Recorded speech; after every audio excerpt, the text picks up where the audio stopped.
오늘 말씀 신명기 32장 13절부터 25절까지입니다. 신명기 32장 13절부터 한 절씩 읽겠습니다.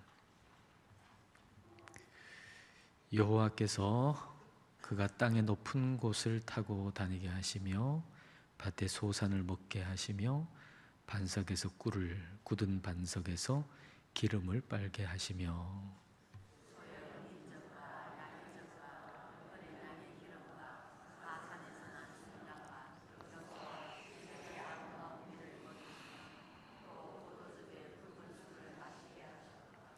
그런데 여수론이 기름짐에 발로 찼도다. 내가 살찌고 비대하고 윤택함에 자기를 지으신 하나님을 버리고 자기를 구원하신 반석을 업신 여겼도다.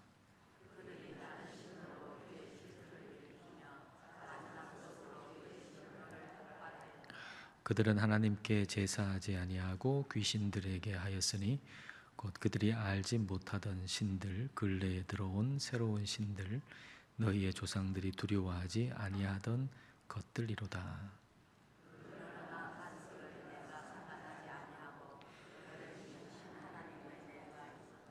그러므로 여호와께서 보시고 미워하셨으니 그 자녀가 그를 경노하게 한 까닭이로다.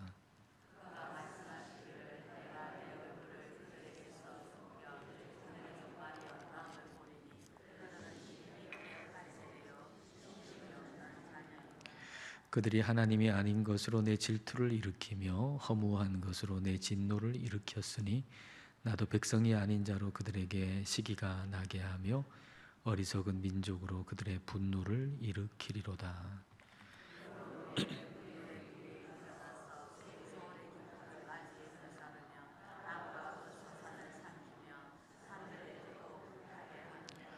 내가 재앙을 그들 위에 쌓으며 내 화살이 닿을 때까지 그들을 쏘리로다.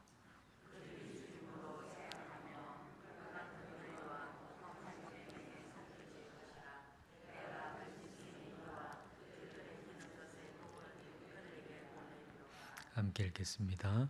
밖으로는 칼에 방 안에서는 놀람에 멸망하리니 젊은 남자도 처녀도 백발 노인과 함께 젖 먹는 아이까지 그러하리로다. 아멘. 하나님 모세에게 노래를 만들어서 이스라엘 백성들한테 가르치라고 말씀하셨습니다. 노래를 가르치라고 하신 이유는 잊지 않고 기억하게 하시기 위함이죠. 노래로 우리가 기억하면 오래 기억할 수 있기 때문에 잊지 말고 기억하라고 모세한테 노래로 백성들을 가르치게 했습니다.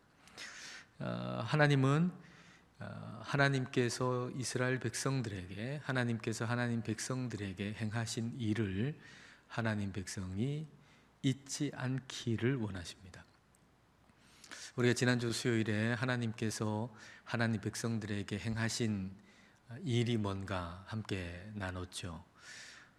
하나는 하나님께서 이스라엘 백성을 선택하셨다는 거죠. 하나님께서 우리를 선택하셨습니다. 그리고 하나님께서 하신 일이 또 뭡니까? 하나님께서 하나님의 백성들을 지키고 보호하셨죠. 지키고 보호하셨는데 그걸 두 가지의 비유로 말씀하셨죠. 하나는 뭔가요? 어떻게 지키셨다고요? 눈동자같이 지키셨다 그러죠. 눈동자같이. 아무도 눈동자에 손을 댈 수 없잖아요. 그런 것처럼 먼지 하나 눈동자에 들어오는 거 허락하지 않잖아요. 그런 것처럼 하나님이 하나님의 백성을 우리를 눈동자같이 지키셨다는 거예요. 또 하나의 비유는 뭡니까? 독수리가 그 날개로 그 새끼를 이렇게 보호하는 것처럼 하나님이 우리를 보호하셨다는 겁니다. 그런데 이렇게 한 것을 하나님은 홀로 그 일을 하셨다는 거죠. 하나님 홀로 그 일을 하셨어요. 그러니까 그 말은 홀로 영광 받으시고 홀로 경배 받으실 분이 우리 하나님이에요. 경배 받으시고 예배 받으실 분은 우리 하나님 한 분밖에 없는 거죠. 그러니까 하나님이 이렇게 하나님 백성들을 보호하시고 지키시고 그렇게 함으로써 그 백성들에게 일어난 일이 뭔가 하면 윤택함, 풍성함, 그게 그렇게 하나님이 지켜주심으로 말미암아서 일어난 일입니다. 자, 13절과 14절을 보십시오. 여호와께서 그가 땅의 높은 곳을 타고 다니게 하시며 밭에 소산을 먹게 하시며 반석에서 꿀을 굳은 반석에서 기름을 빨게 하시며 소의 엉긴 젖과 양의 젖과 어린 양의 기름과 바산에서 난 숫양과 염소의 지극히 아름다운 밀을 먹이시며 또 포도즙에 붉은 술을 마시게 하셨도다. 이 풍족함, 풍성함을 얘기하는 거죠. 하나님이 지키시고 보호하신 것의 결과로서 이 풍성함, 풍족함이 있게 됐다는 겁니다. 그러면 하나님께 더 감사하고 하나님을 더 경배하고 그래야 될 텐데, 그렇게 풍성하게 하나님이 만들어 주셨음에도 불구하고 오히려 하나님을 잊어버렸다는 거예요. 하나님을 업신여기게 됐다는 거예요. 15절이 그걸 말씀하죠. 자, 15절 같이 읽겠습니다.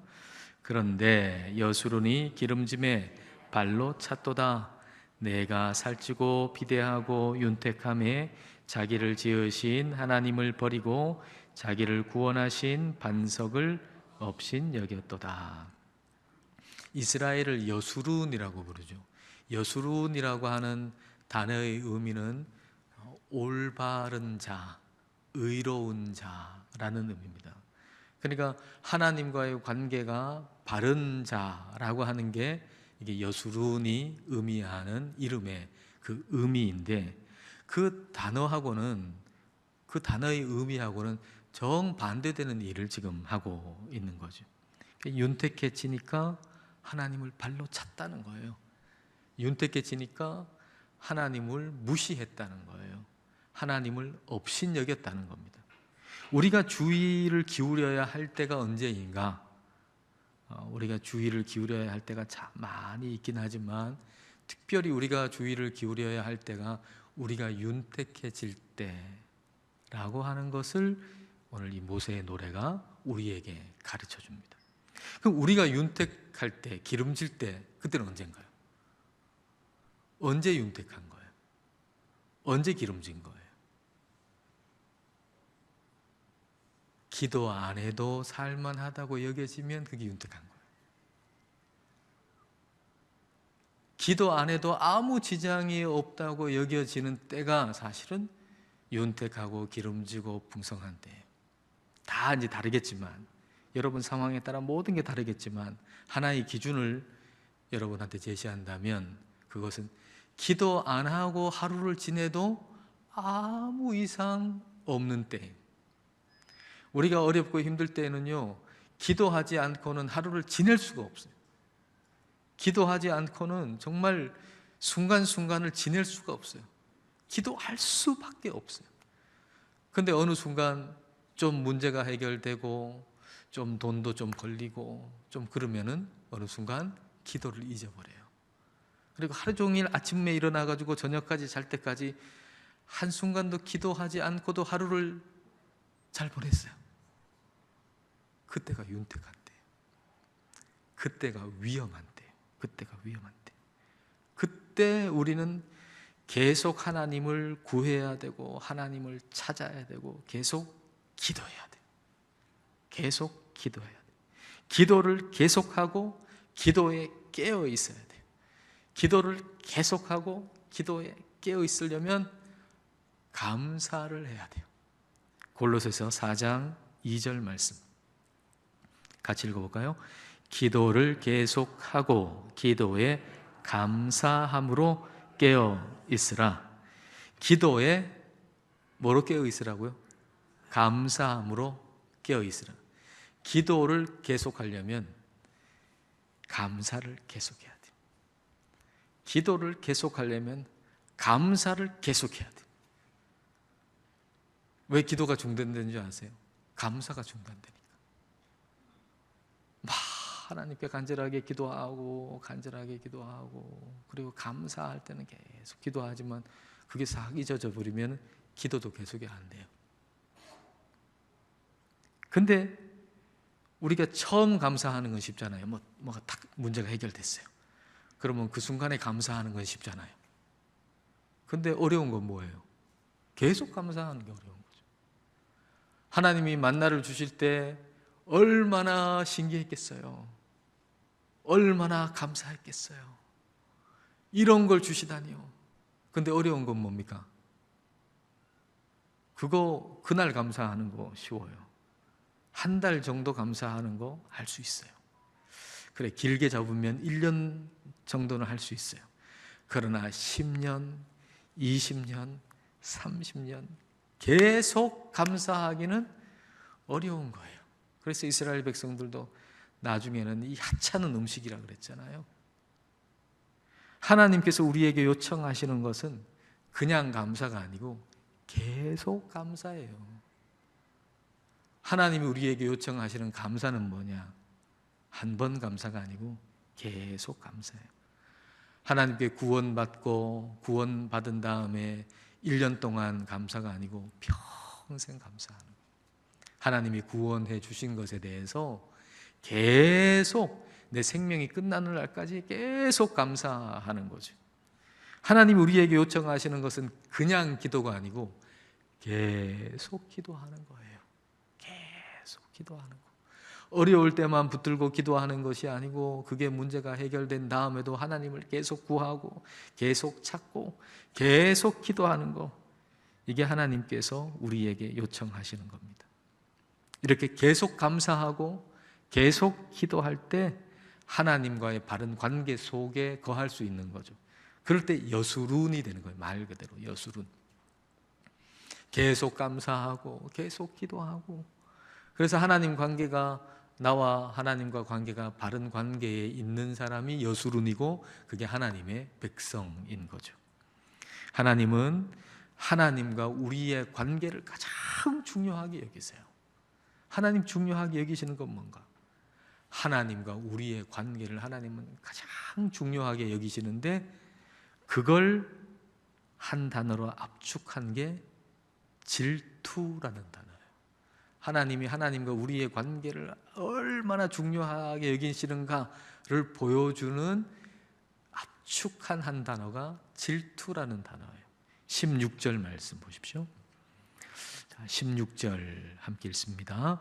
그들이 다른 신으로 그의 질투를 일으키며 가증한 것으로 그의 진노를 격발하였도다.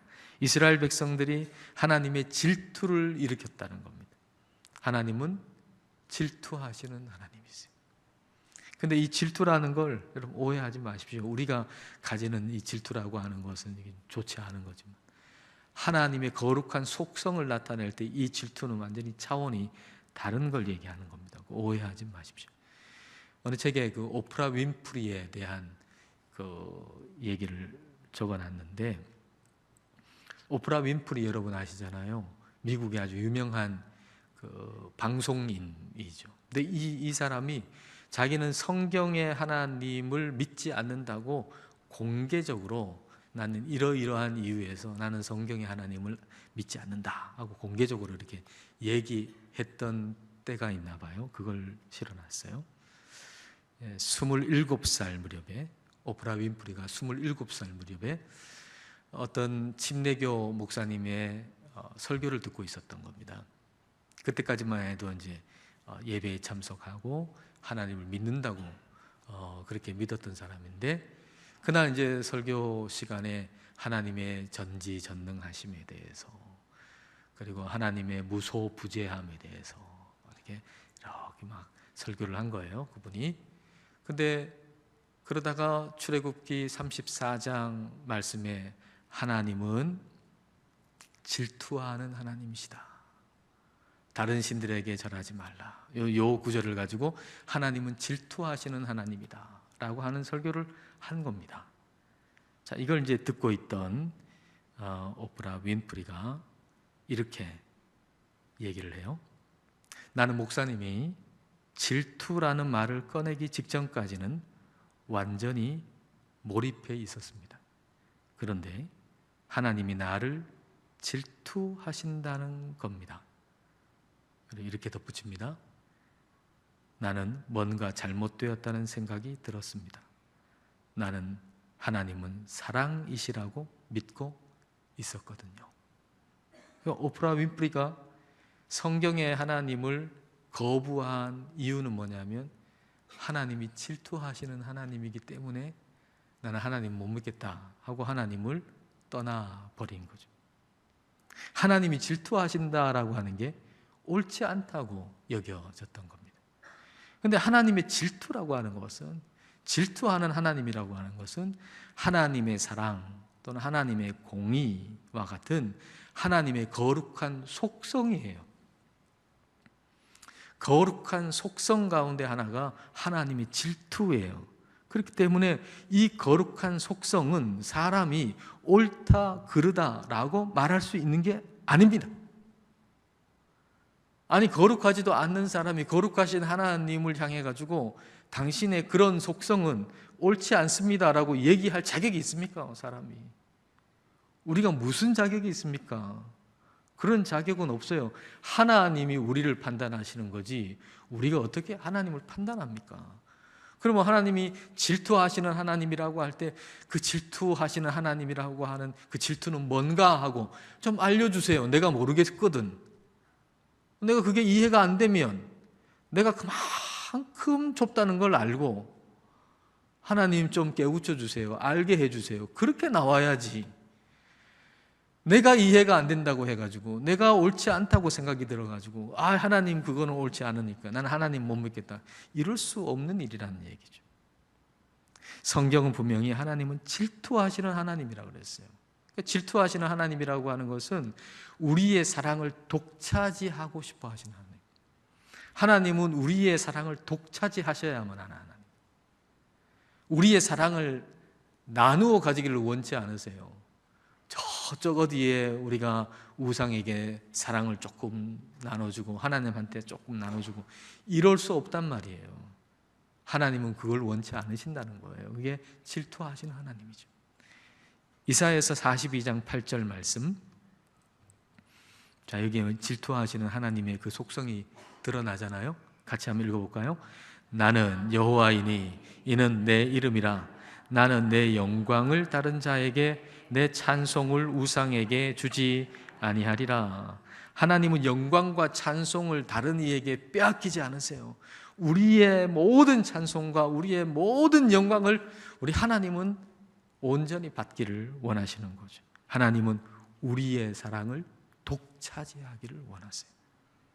우리가 하나님만 사랑하고 하나님만 예배하기를 우리 하나님은 원하세요. 다른 말로 하면 그만큼 우리를 귀하게 여기신다는 거고 그만큼 우리를 사랑하신다는 거잖아요. 우리를 귀하게 여기시지 않으면, 우리를 사랑하시지 않으면 우리가 뭐 누구를 사랑한들 어디에 간들 뭔 상관이겠어요. 우리를 그만큼 하나밖에 없는 것처럼, 우리를 사랑하시되 하나님은 우리를 하나밖에 없는 것처럼 사랑하시잖아요. 이 세상에 나만 존재하는 것처럼 사랑하시잖아요. 그러니까 여러분 한 사람 한 사람을 사랑하실 때 n분의 1로 사랑하시는 게 아니에요. 하나님은 여러분이 이 세상에 여러분 혼자만 있는 것처럼 사랑하세요. 전적으로 사랑하시는 거예요. 그러니까 우리도 마찬가지로 전적으로 하나님을 사랑해야 해요. 그게 하나님 요청하시는 거예요. 하나님 질투하시는 하나님이세요. 그래서 주님은 우리에게 주님만 바라보라 그러는 거죠. 나만 봐 이거죠. 주님만 바라보는. 근데 우리가 요 용어가 똑같다고 똑같은 차원이 아닙니다. 주님만 보는 거하고 또 다른 어떤 것만 보는 거하고 요 두 가지가 똑같은 게 아닙니다. 전혀 차원이 다릅니다. 우리가 세상의 어떤 대상을 그것만 보면 어떻게 될까요? 편협해지죠.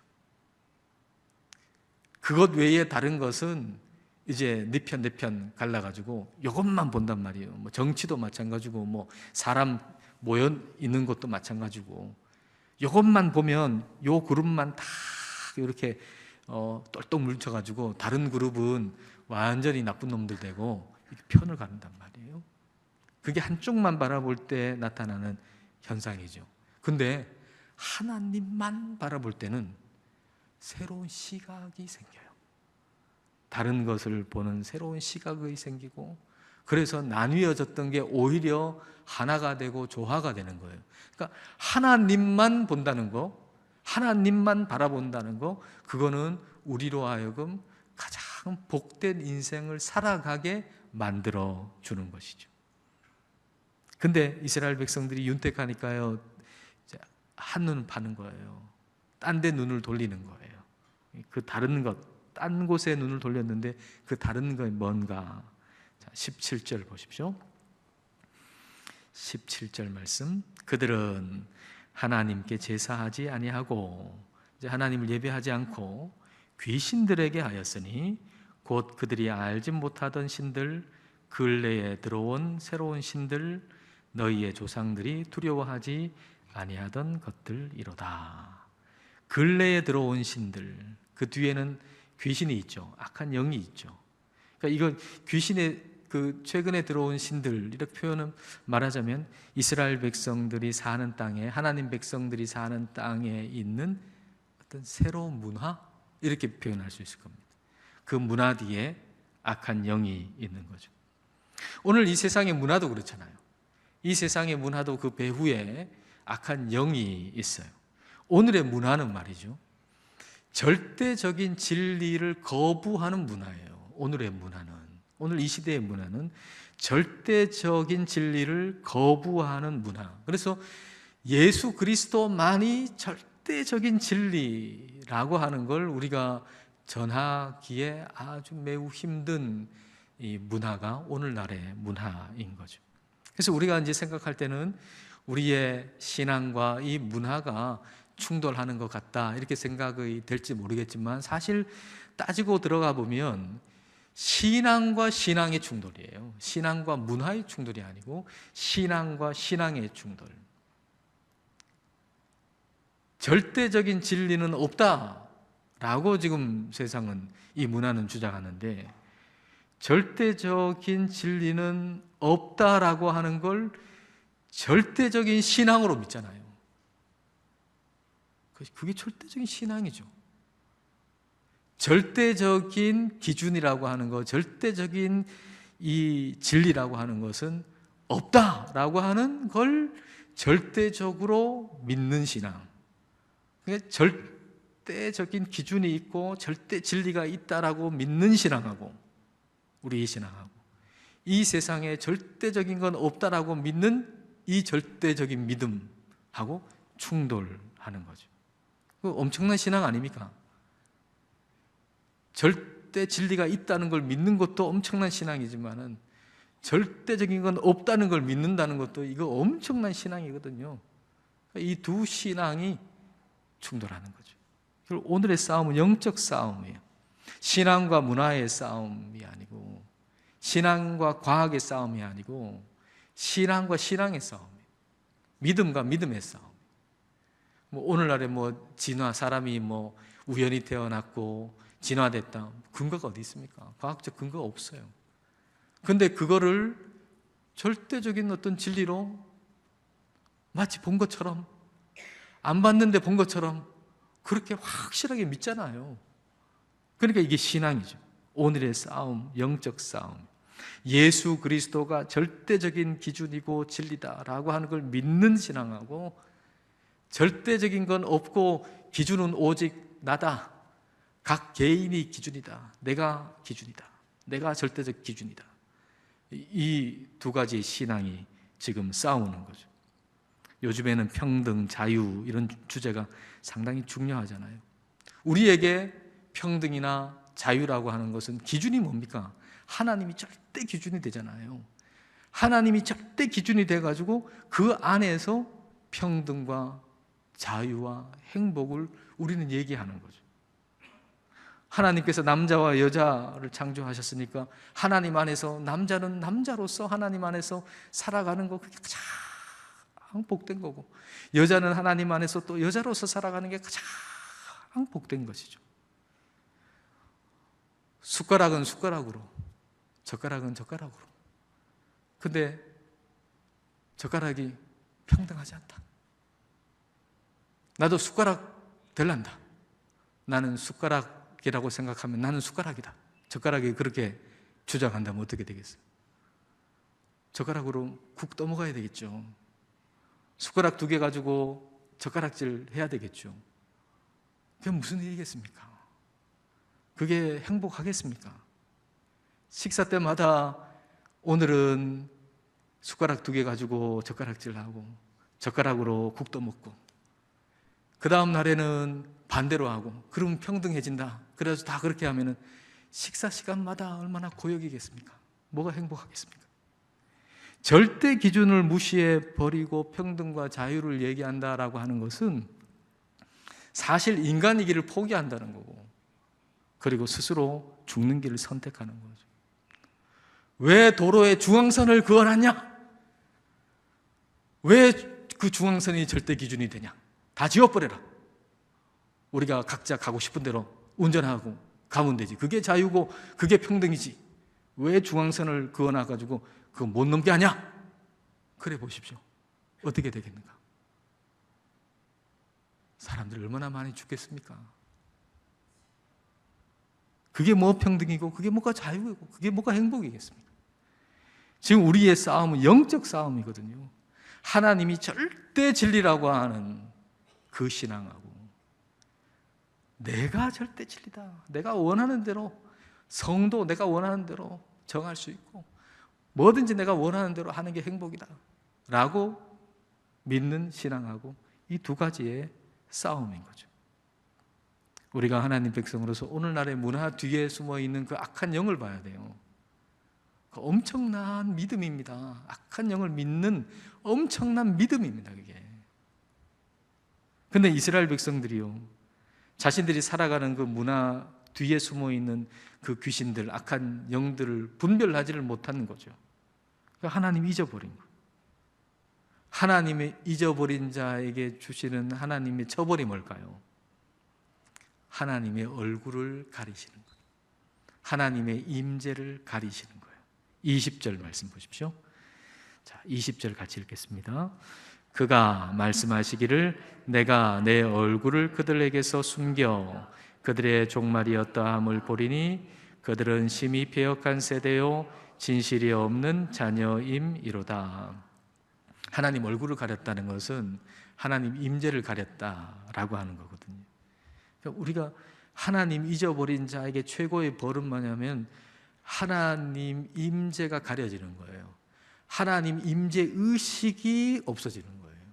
그러니까 우리가 하나님이 지금 여기에 계시다라고 하는 하나님의 임재 의식을 가진다는 것은 굉장히 큰 복입니다. 그러니까 여러분이 마음속에 하나님이 지금 여기 계시다, 이걸 의식할 수 있다라고 하는 것은 굉장히 큰 복을 하나님 우리에게 주고 계시다는 겁니다. 근데 그 의식이 사라지는 거죠. 그 인식이, 하나님이 여기 계시다라고 하는 하나님의 임재의 그 의식, 인식이 사라져 버리는 거예요. 그거 없이, 하나님의 임재 의식 없이 우리가 살아가게 될 때 마침내 주어지는 게 하나님의 심판이거든요. 우리가 기억해야 될 건 하나님의 심판이 있다는 거예요. 죄의 결과가 있다는 거예요. 여러분, 성경은 항상 옳아요. 하나님의 말씀은 항상 옳아요. 근데 그게 옳다라고 하는 걸 보려면 좀 긴 시선으로 봐야 돼요. 긴 시각으로 봐야 돼요. 근데 우리는요, 우리의 시각이 너무 좁아요. 너무 짧아요. 너무 좁고 너무 짧다 보니까 하나님께서 기록하신 그 기록, 하나님의 말씀 가운데 이 말씀 안 맞는 것 같네 라고 여겨지는 순간이 있는 거죠. 성경 말씀은 악한 자는 망한다, 선한 자는, 하나님 찾는 자는 상 주신다, 이렇게 말씀하셨는데 좀 좁은 시각으로 보면 악한 자가 잘 되는 것 같고 하나님 찾고 구하고 믿는 사람이 잘 안 되는 것 같고 그렇게 보일 때가 있다는 거예요. 그것은 우리의 시선이 너무 짧은 시선으로 보니까 그렇게 보이는 거지 성경이 잘못된 것 결코 아닙니다. 여러분 그래프를 한번 생각해 보세요. 그래프. 근데 그래프가 여기서 출발해가지고 저 위쪽으로 가는 그래프, 뭐 주식 같은 그래프 한번 여러분 생각해 보세요. 자 올라가요. 끝에 가서는 이렇게 좋아져요. 하나님을 믿는 사람의 그래프는 그런 거죠. 근데 전체로 보면 쫙 올라가는 건데 좁게 한 부분만 보면 내려가는 부분이 있잖아요. 전체로 보면 쭉 올라가는 거지만 세부적으로 보면 올라갔다 내려갔다 이게 있잖아요. 그러니까 전체적으로 올라가는 것도 세부적으로 보면은 짧은 것만 보면 내려가는 때가 있거든요. 내려가는 것도 결국은 망해요. 그 인생이 하나님 찾지 않고 하나님 모르고 하나님 부인하고 사는 사람은 결국은 저 밑으로 심판을 받아요.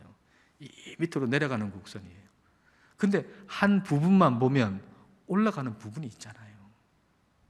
우리가 보는 시각은 좁고 짧아서 어느 한 순간만 보는 거거든요. 그래서 악한 자인데 잘 되는 것처럼 보일 때가 있고 하나님을 찾는 자인데 잘 안 되는 것처럼 보일 때가 있는 것뿐이에요. 그래서 우리가 좀 더 긴 시각으로 봐야 돼요. 영원이라는 시각으로는 봐야 돼요. 그러면 분명해지는 거죠. 하나님 신뢰하는 사람은 반드시 상급받는다. 하나님 무시하고 하나님 없는 것처럼 살아가는 사람 반드시 심판이 있다. 이게 분명해지는 거죠. 죄의 결과가 있다는 거. 그렇기 때문에 잠깐 죄의 결과가 없는 것처럼 보이는 그것 가지고 착각하지 말아야 된다는 겁니다. 그것 가지고. 자, 시편 50편 보겠습니다. 시편 50편 21절 22절. 네가 이 일을 행하여도 악한 일을 행하여도 이런 말입니다. 악한 일을 행하여도 내가 잠잠하였더니 내가 나를 너와 같은 줄로 생각하였도다.